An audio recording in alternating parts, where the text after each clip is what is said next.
Hey kids, this is Ivan. How you doing? Does the system of a role-playing game have a significant impact upon the way we play the game and how we interact with each other? Well, the shorter answer is yes. The long answer, well, it takes some discussion. This is a really meaty topic, one that I always enjoy discussing. It was brought up in the comments section, and I wanted to talk about this again. Now, first, I want to start off with saying that the system isn't just the mechanics. It's not just the dice. It's also the procedures of the game, how the game tells us that we're supposed to interact and what we're supposed to do, when we're supposed to do it. All that together, that comprises the system. Now, the example that Mr. Salto gave in the comments section was the old one of rules heavy versus rules light, and the idea that, wouldn't a rules heavy game tend to foster a more out of character experience as we're interacting with all the fiddly bits of that system? Well, the short answer is yeah, it tends to do that sometimes. You can certainly have a lot of those games, especially where the game promotes like a character build, and so you have to consider all these things in the beginning. And so, yeah, that can start to produce an interaction where it is a lot more strategic right from the beginning.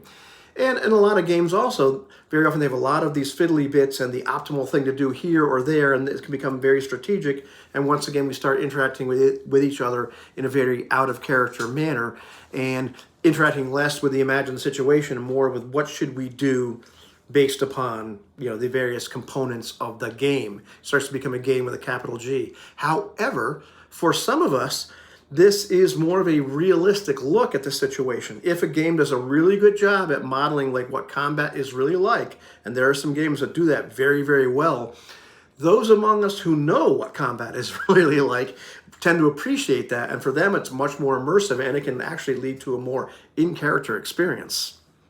Wouldn't for me. I'm a more abstract person because I have no idea how that stuff works. The fists are flying and it looks cool, but that's about it for me. So it depends. The light system may give you a more abstract feeling.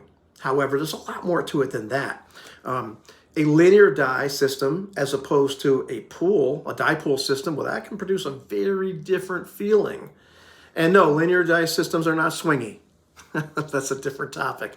But they tend to be very granular, and a die pool can present, sometimes in a very visual way, different levels of competence. They also tend to handle modifiers differently, so they can produce a different feel for us as we're playing the game. The results can be different on the dice, but also just the way the entire interaction with the dice and the system feels, especially if the system is telling us, roll this big fistful of dice. If you're really competent and you only need to roll, 30% or less on D100, that feels one way. But when you're picking up a big handful of dice and rolling them, that feels very different. So that we tend to interact with the game system and with each other a little bit differently at that point. And there are also dice systems and game systems which use symbols, like the FFG, Star Wars, and what is that other game? That other one, Genesis. And there's a bunch of other games where we're using symbols that are subject to interpretation. They're not the only games that do that, but those are the ones that spring to mind. That can be really, really different and produce a different feel, and we can interact with the game system and with each other and with the imagined situation differently because of that. Also, if the game system involves some kind of metacurrency and the procedures are telling us how to use that metacurrency, that can have a profound impact on how things feel, but it might not always be obvious. There are things like the imminent threat, and as a threat pool develops in some of the games by, say, Modiphius. I remember playing a game with the CGA where you actually had that listed at the top of the screen, and it was almost like this ominous looming of threat hanging over us that at any moment the other shoe could drop. That was very, very cool. We didn't have to discuss the metacurrency. We could just see it right there. And it was, for the game master to use whenever he wished. So we knew sooner or later, it was going to hit the fan. And so that produced a very different experience, while we're playing the game. Also, if you're using a metacurrency that's a limited resource, like you've got one, you can use it and that's it. That can tend to start to produce kind of a tactical feel. When do we use this thing? And should I hold it? Should I save it for later? If you're using a metacurrency that's a renewable resource, like it's style and ubiquity, that produces a different feel because, it's something that's going to be, more like for genre fidelity in that particular game's case or that system's case. But also you can earn it by doing things based upon that genre. So it's renewable so that, you start to interact with that metacurrency different. So it's not just enough to say the metacurrency does this. It's like, well, how does this metacurrency really interact? The percentage chance of success or failure in any die system or any game system has an enormous impact upon how we interact. I've given this example a million times, but it's this idea of playing Mythras or playing Hollow Earth Expedition. Two very different games, very different systems in terms of success or failure and what actually happens to you. How does physics work? What do injuries really look like? Is there a table for like what bones get broken, or is it just like, oh, you've received a lethal wound and you need to recuperate for a little while? In one situation, I would have thrown the priceless urn at the mob enforcer and flipped over the table, and it would have been hilarity would have ensued. That would have been great. However, we were playing Mythras D100, and so had I done that, this probably would have ended in my death of my character. Wouldn't have gone very well, or we'd had to consult on that broken bone table. So it was a very different system in terms of how things work, how physics worked, and the genre, that these game systems were trying to emulate. Let's see.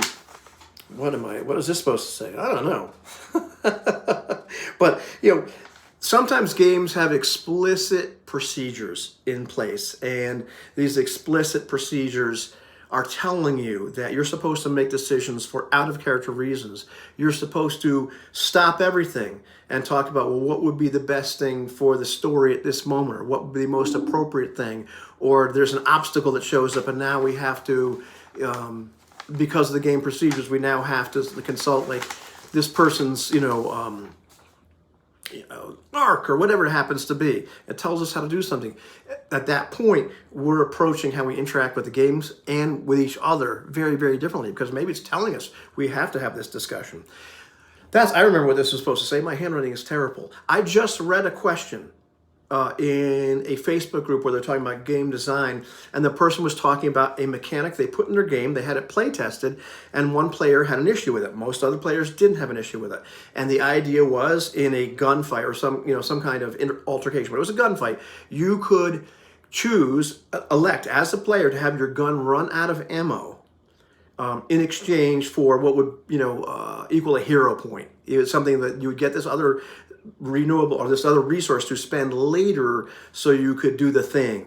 So it was kind of like emulating a lot of fiction and movies that we watch where there's the hero they run out of bullets here and they get taken prisoner, but later on they escape. But in this case, well, now you've got this game resource, which I guess is going to be represented by this marker, to escape. And this one player said, well, this really felt jarring to them because they were making decisions for out-of-character reasons at that point, for the story, really. And for them, it felt jarring, and it broke their immersion because they wanted to be in character. For other players, it was no problem. You see, the one little thing like that piece of the system can completely affect how we interact with each other, how we interact with the system. If we go into the game understanding that these metacurrencies like that or these decisions we're going to have to make are going to be for specifically creating that kind of story, well then, we know that's going to happen. So we can approach the entire game differently. Really well-written games actually will tell you, this is what you're supposed to happen. You're supposed to make these decisions this way or that way. So yes, the short answer is the game system can have a huge impact on how we interact with the game, with the imagined situation, and with each other. The long answer is that I haven't even begun to scratch the surface of how that happens, and I've been talking for 9 minutes. So at some point, I'll probably put another video here or here, which talks about that more, but it probably won't show up the first couple days. But I hope that answers the question.